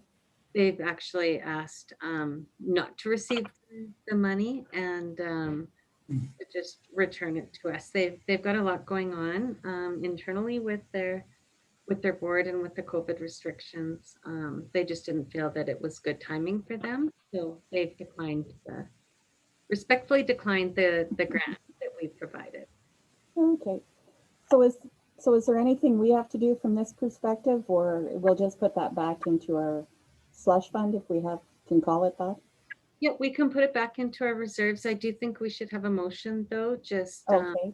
saying that what would the motion be that we I don't know like a motion to allow them to return it or to grant them the capacity to be able to apply for it again, or? maybe a motion to return the grant funds that were originally allocated back into our reserve funds. Yeah, Okay. So Rick, you're making the motion? I so move. Okay, I'll second. Oh, can there I we ask, go, Marnie. can I ask a quick question first? Mhm. I mean, were they interested in whether or not they could kind of hold off these funds that they were granted? And they just weren't, I see Nicole, nodding her head. So were they just not interested at this point and kind of pushing it off to the side? Okay. I just wanted to make sure that, I would like to actually give them a thank you for not taking the money and not using it or spending it irresponsibly. So, if we could just make sure that they get our sincere thanks that they've actually stepped forward and offered the money back, which is like an anomaly in today's world. So, and if they aren't going to use it, that's fine. But I think I think it's a big gesture on their board, and it shows just shows who they are and respect them. Yeah, I had quite a few conversations with them, and holding on to the money. What do they do? Do they keep it? And ultimately their board decided that they would like to give it back to us so we could allocate it to another company or another organization that has the ability to be able to spend it. With COVID, they just are unable to hold all sorts of different events like their original plan was. So so that's why they had asked for us to keep it. Yeah, and I don't, if I may, I don't think we need to kind of close this down. Let's say we've got our motion, and that's good. But I think just a thank you to them, but also making sure that they understand the door is definitely open to them points future. We don't need that as part of our motion, but if that could be done, that would be terrific. And they are aware of that, Rick, absolutely, that they can come back and reapply anytime. You bet. Okay. So are we all in agreement? I see shaking heads, so I gather we're good. Okay, so we'll move on to poverty reduction plan. Lyle, I think you're up, and I'm sorry, but your time is almost up before we begin here. Can you still hear me? We can. Over to you. All right. I apologize in advance. I had a tough time getting this under 10 minutes, but I'm going to hack and slash as I go through it. So what started off as a 30,000 foot overview, I realized got into a lot of detail. I'm going to try to eliminate that. For example, I'm dropping the pages of review that I had. I wanted to review the end of poverty summit that I attended, what my learnings in that were. We're not going to go through that. So this whole idea ladies and gentlemen, is just about ending poverty in Cochrane, plain and simple. And there's 8 things I want to take you through. I want to explain to you why I want to do this. I want to go over the plan with you, my plan. And remember, guys, it's 30,000 feet. I want to list what I see as other advantages to this. I want to review who I think are allies and identify any people that we might perceive this as a loss. I want to talk a bit about what this is not. And I want to identify next steps and then entertain questions. So until somebody interrupts me, I'm just going to keep plowing ahead. One of the things that I did learn that was worth mentioning in this poverty reduction workshop was a comment somebody made, said, we are all in the same storm, but we're not all in the same boat. That one really stuck with me. I can't get that one out of my head. So I want to tell you a few things. Why do I want to do this? And most of you know some of my history, but I'm going to fill in a few of the blanks. And this is a big risk for me. This is the risk I was asking about. I needed somebody safe to talk to about the plan. I left the work world 15 years ago. I was 50 years old, and the idea was I was going to build a sailboat and see the world. And except for having to contract some here and there, I never had to go back. I lived off investments that I had in the stock market. And I guess by a lot of standards, I was rich. But I want you to know it wasn't always like that. Growing up, I knew the uncertainty of housing insecurity. I didn't always get to eat 3 times a day. And I definitely felt the shame of a child who's embarrassed by the clothes he had to wear to school. But I want you to understand, it's not the social side of me that wants to do this. It's rather the capitalist in me who knows that, A, we're paying for poverty anyway, and that by solving this, we're all going to become richer. So the idea to me is easy. This is about jobs, supporting employment, creating employment, making jobs. And in that effort, I've got what I identified as 3 pillars. There's people, policies, and practices. So let me bang ahead into the first pillar was people. And these are people who I believe are underemployed. They're hardworking, they're intelligent, they're good people. They're just underemployed. And I did have originally 5 groups identified. Listening to Melissa and Wendy talk, I added a 6th. I added the mentally and physically challenged, but that's TBA. I'll work detail into that later. The first group is the rural community. The second group was single parents. The third group is youth. 4th group is new Canadians. And the 5th group was our First Nations neighbors. So let me talk about the rural community a bit. I was surprised to learn that 1/3 of Albertans live in the rural community. And I believe that they're kept out of the workforce, some of them are, by distance and by lack of high-speed broadband. And what that does is it limits access to the work-from-home employment. The plan there was really simple. Elon Musk is developing a web right now for the rural community that we just need to encourage or help people get onto. And maybe it's not Elon's web, I don't care, but by increasing the rural community's access to broadband, to high-speed broadband, we can get some of them who would like to be in the workforce into the workforce. Next group is single parents, and these are people I think who would like to enter the workforce, but because they've got preschool-age children or they may lack skills, sometimes it's as simple as confidence, they're kept out. So there's 4 steps in this part of the plan. The first step is just helping support affordable childcare. Now, the federal government is working on reapplicating the Quebec model into the rest of Canada. That's going to help a lot. We can also help locally by supporting licensing and the startup of day homes in Cochrane. The third step is helping them with skill development and perhaps letting them hitchhike as well onto the high-speed internet model. The third group is youth, and in that case, in a lot of cases, they're held back by just lack of skills and availability to transportation. So if we address the transportation first, we simply have to discount cold passes for them. If a youth is to say, like, I need a cold pass to attend work, I go to work Monday, Wednesday, and Friday, boom, he gets the pass, right? Or a discounted pass. Or the second step would be to help create a rideshare app for Cochrane. We have the technology and the talent in Cochrane to create apps like that. This would be like a carpooling, but is on your phone. The next step is the skills, and that gets a little more complicated, but there's lots of models out there to apply. There's a Grand Cash model that we used. We built a program called an elite program where the high school sent students, boys and girls, out into industry, and they partnered up with the tradespeople and learned what the trade meant. It gets them an idea about, is this something I want to do? It may get them interested in it, or it may keep them from entering it if it's not something they want to do.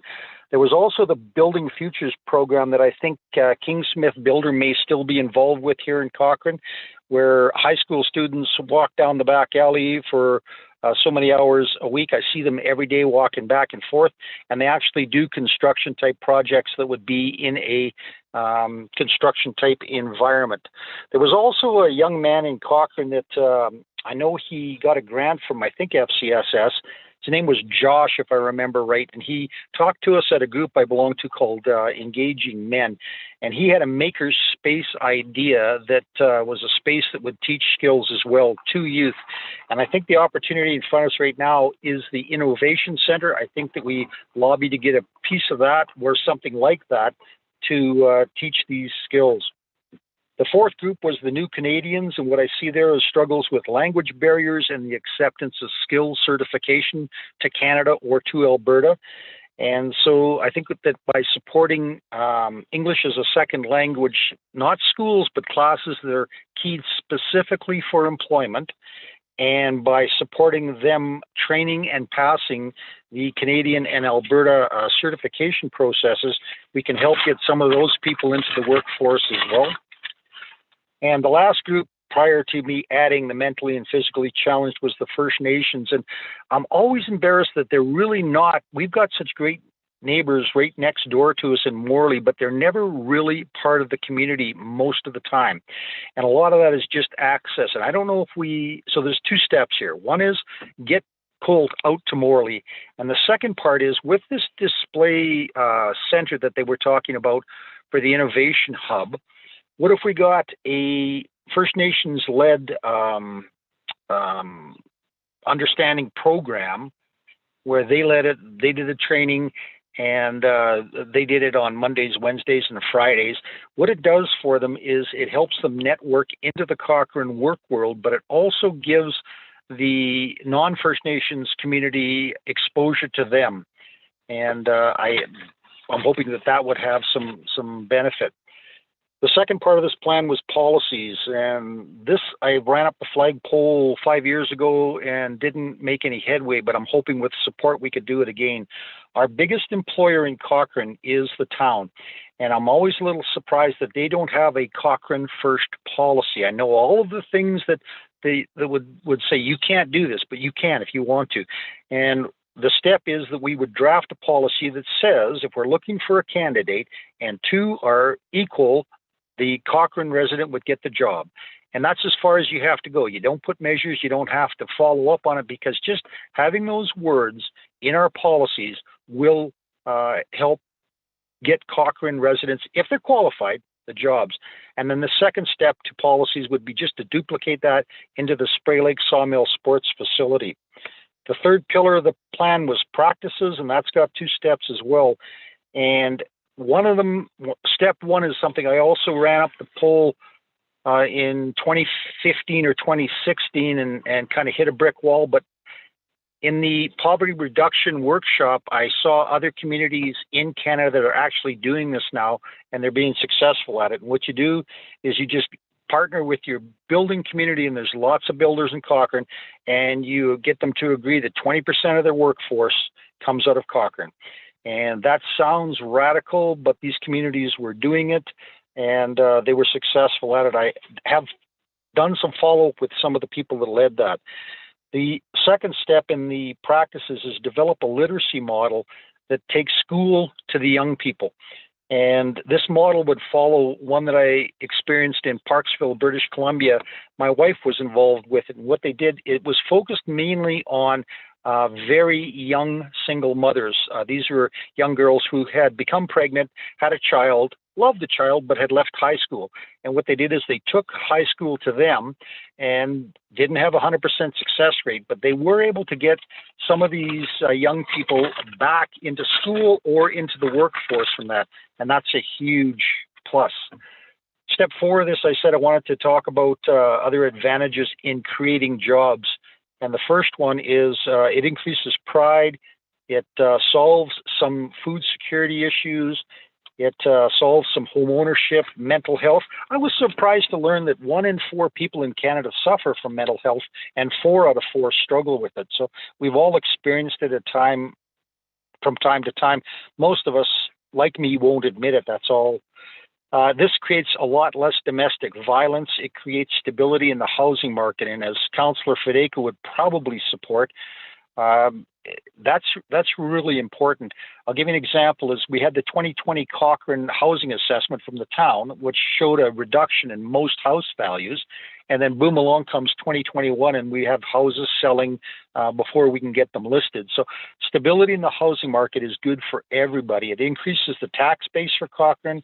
We'll have crime rates drop, alcohol, drug abuse drops, academic achievement in schools increases. There were some advantages that I thought of that would help us to do this now, to not wait. And one of them was the pandemic means the government is actually willing to listen. That's just my belief, but I believe it's accurate.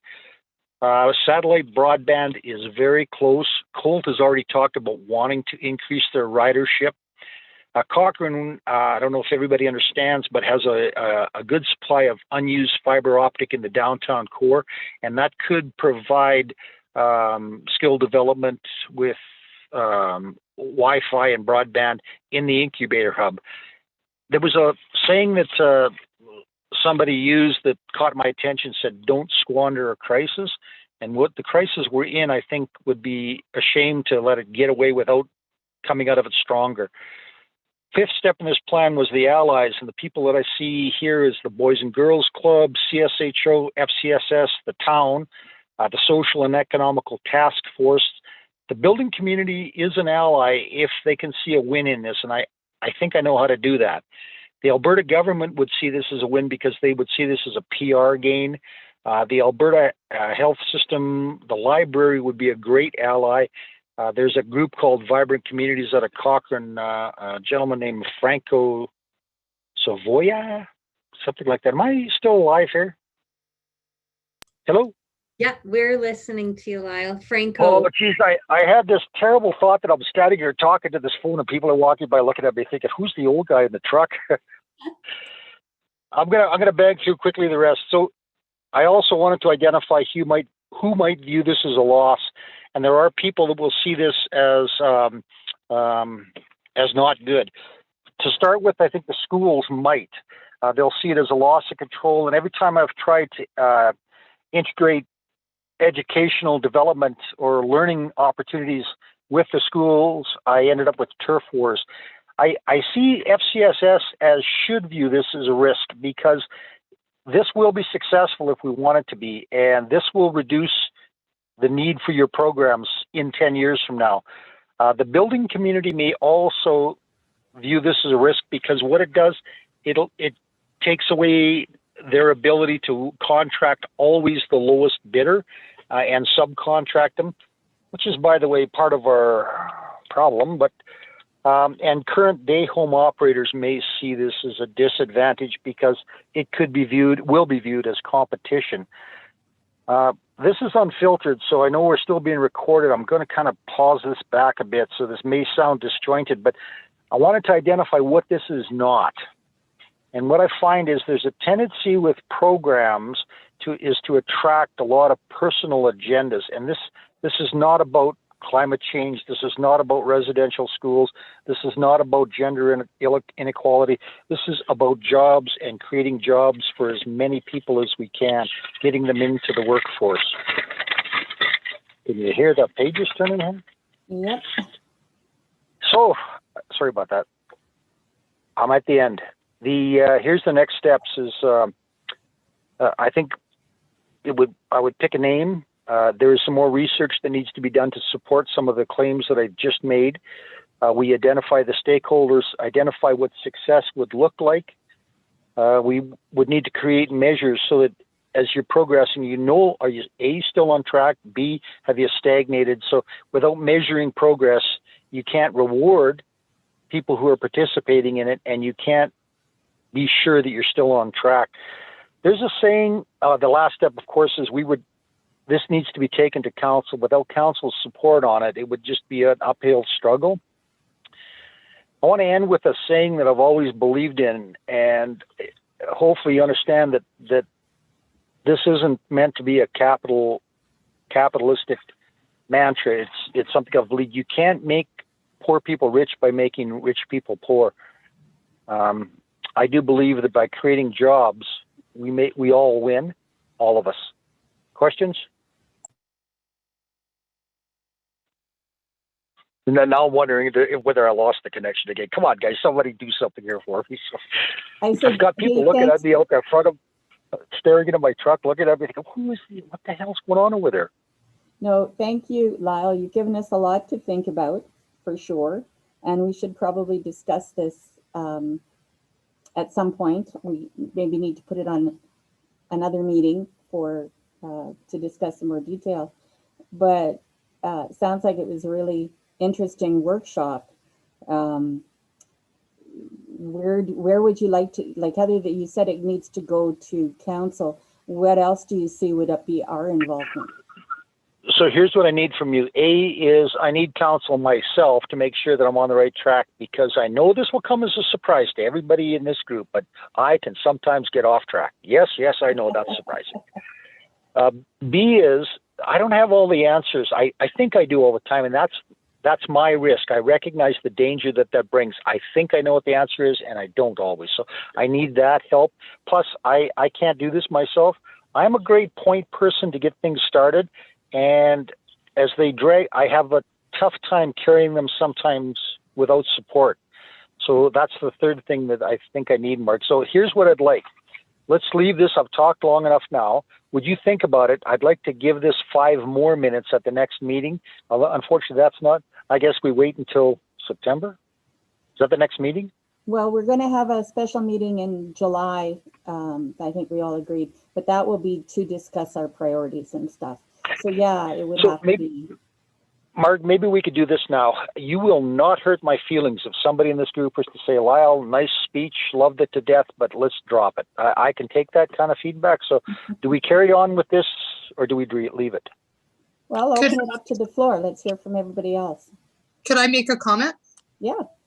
Please. Lyle, I think you brought up lots of great points. I think that, there's definitely a lot of merit to be discussed further, some of these topics. Do you have an actual presentation, like something, even if it's point form, just the different ideas that you went over? Because I think that would kind of help me, to be able to read through them more thoroughly, and then maybe kind of highlight maybe some of the top 3. I mean, you have so many things going on that I think, to look at it as an overarching document and say, wow, we're just going to accept all of it. It's a lot to take in. But even if we could kind of look at it, and then maybe even each as a committee member, so that everybody has their own opinion, kind of rate them at a scale of, maybe our top 3 priorities, and then maybe we can actually get some momentum going. I would hate for you to do all this work and then it just doesn't go anywhere, which, it becomes a risk, right? Especially right now. And especially with maybe a delay of meetings, and then there's a new council. I mean, you could really end up in the risk that nothing ever gets done, and you've just now spent 10 minutes talking the car to yourself, right? So I think if you actually point form it, and we have an ability to kind of rate it, I think that would be a great first step. And then let's try to get some momentum behind it. I honestly, these are issues that aren't going to go away in the next month or 2. So let's kind of start to move towards a plan long term. Well, I think good idea. To build on what Marnie's saying, I think this was a lot for us to digest tonight, but it would also be helpful if you could say where you see the board having some influence here or having some input on this, or if you're just looking for some guidance from us, because we need to remember we need to get the other board members involved. Sure. What I first asked for was just a safe place to bounce this out there. But yeah. I think Councillor Federico made what I'm going to do now is I'll get this into at least a draft form or into something that you can look at in front of you. And I will condense it as much as I can. And I will identify what I see is the next top 3 steps. That was good advice. And would it be possible to put it in like a briefing note format so that you could say what it is that you're hoping the outcomes would be from us as a committee? You know what, Mark, let's take this offline. I don't want to drag it all out. Yeah, I don't think I understand exactly what you're saying, but when I get back I'll be back into cell service tomorrow night. Okay. Can I give you a call tomorrow or the next day? Well, you can tomorrow. We have an AGM. Tomorrow we have an AGM. That's a good point. Yes. How about the next? All right, cool. Thanks. Okay, no worries. Kim. Can I just jump in with a comment? Lyle, at some point, I would love to go for lunch with you and discuss this a little bit more. My head is swimming right now with a bunch of different ideas, and I'm not sure if the board necessarily, like, I think they could be a support, but I don't know if this is the right place for it to live necessarily. Fair point. Good idea. And want to talk about, like, we've created and established a lot of different community groups in terms of like food security and different groups of people that have come together to work on some of these issues. And ending poverty could be a really, like, something just really cool that we could develop a coalition to take this. Perfect. Yeah, you bet. My head around this a little bit, but I'd love to talk to you more and see. And this actually aligns really closely with the strategic planning that we're doing. I actually have a pillar called poverty reduction. So hugely of interest to me, and let's go for lunch. Your treat. I would, I'll phone you when I get back to cell coverage. I know nobody believes that the world's not covered by cell service, but it's not. So anyway, I will do that. Okay. And I'll treat Lyle. I was just kidding. Okay, well, sounds good, guys. But Lyle, I'm still up for having a conversation or going for coffee if things open up a bit. So yeah, me too. Okay. Rick, any quick words, Rick? Rick signed off. He had to go. So unfortunately, that's why I say too, we need to fill the other board members in on this as well. So that they understand more about it, you know. No worries. We're getting there. Thanks, Lyle. That was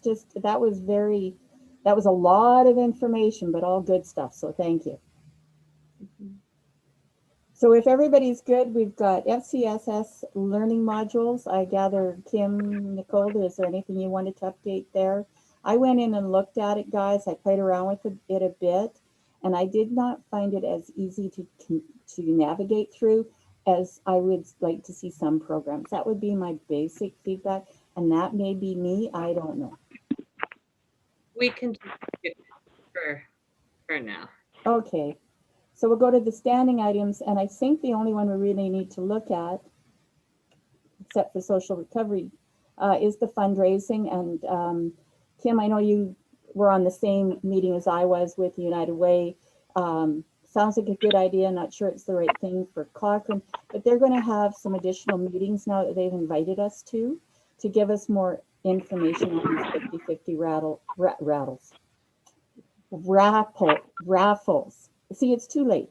And, you know, so maybe we can put this into, what do you call it, a parking thing or something, and bring it up at one of the following meetings once Kim and I know more about it. Kim, what about you? Yep, no, I don't have anything to add. The concerns that we brought up at the last meeting around the and it probably isn't the best. You're fading out on us, Kim. Oh. No, I have nothing to add. Okay. And then the workplace campaign, who was finding out more information? Somebody was going to approach Garmin and some stuff? No? Okay. We just talked about workplace campaigns as being an option, and that if that's something that we wanted to look at, that maybe board could help engage different organizations, and we could have more conversation around it, but nothing's been done. No, but I thought that we had talked about the fact that except for a few businesses here, which are part of like a franchise, some of these businesses are very small, so they wouldn't have much of a workforce campaign as such. like I know for where I am, it's all done virtually now, and it's really quite nice. But I don't know what the Garments of this world or some of the other groups might have in place, and I think we were going to look into that a bit more too. We can check into it. I know we haven't looked into Yeah. that. Okay. So we'll table that for now. Nicole, are you impressed? She's smiling. Okay, so if everyone can look over the standing items, Kim, is there something we need to add on social recovery? I think the only thing I can jump in and say is we had a really successful Mental Health Awareness Month. That was in May. So the task force put out monthly resources, daily tips on social media. We had David Irvine provide a really inspiring talk that was actually viewed live by, I think it was 83 people. So huge turnout. To date, we've had almost 200 people take a look at it, the recording. FCSS planned a mental health wellness scavenger hunt. Both FCSS and the Family Resource Network created mental wellness kits that people could register for and that we were giving out. So I think overall, hugely successful month. We are looking at making a recommendation to council. So I'll be going to council on June the 28th, 24th. I don't know. Anyways, I can't actually. Well, that would be tomorrow. Oh, no, not tomorrow. That would be the next 2-3 Thursdays away, something like that. So June 28th, we'll be going to council, and we are recommending that the task force come to an end. So it was extended until end of June. And the task force really feels that we've done a whole lot of incredible work, but that FCSS can kind of take over and grab the reins from here and continue that work because it aligns really close with FCSS's mandate. Oh, wonderful. So that's kind of what we'll be looking at. And we're looking at putting out a second organizational survey to see how our nonprofits are doing, where do they need support, where are their challenges, to make sure that we're doing everything we can to support our organizations in Cochrane and area. Okay, well, very nice, very nice. Okay, and is there anything on advocacy and awareness, or maybe we should wait until we've got more board members in attendance to have a discussion around that? Does that sound okay to everybody? You realize, guys, the only people I can see nodding their heads are Kim and Nicole. Marnie is on mute right now. Oh, there, and she's smiling, and no, you're on mute. Every time I flip on my camera, my phone dies. So maybe it's me. Maybe it's my reflection. I don't know. No. Okay, so we're all good tabling that to one of our next meetings. So I think officially we're kind of done. Are we okay to somebody make a motion to end the meeting? Marnie's frowning.